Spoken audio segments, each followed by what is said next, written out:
আসসালামু আলাইকুম। দাঁত ভালো রাখতে যা করণীয়। ১.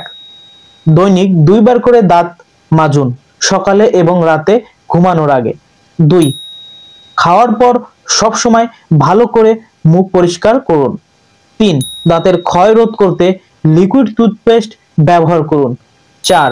প্রতি ৩ মাস অন্তর অন্তর টুথব্রাশ বদলান। ৫. ফল এবং শাকসবজি বেশি খান। ৬. শরীরের প্রোটিনের ঘাটতি পূরণ হয় এমন খাবার যেমন মাছ, মাংস, ডিম প্রভৃতি জাতীয় খাবার খান। ৭. মুখের ব্যাকটেরিয়া প্রতিরোধ করতে চা খান। ৮. ধূমপান ও তামাক সেবন পরিহার করুন। ৯. চুইংগাম চাবান, এতে মুখের পেশি ভালো থাকবে। আশা করছি এই নিয়মগুলো মানলে দাঁত ভালো থাকবে। সবাই ভালো থাকুন, সুস্থ থাকুন।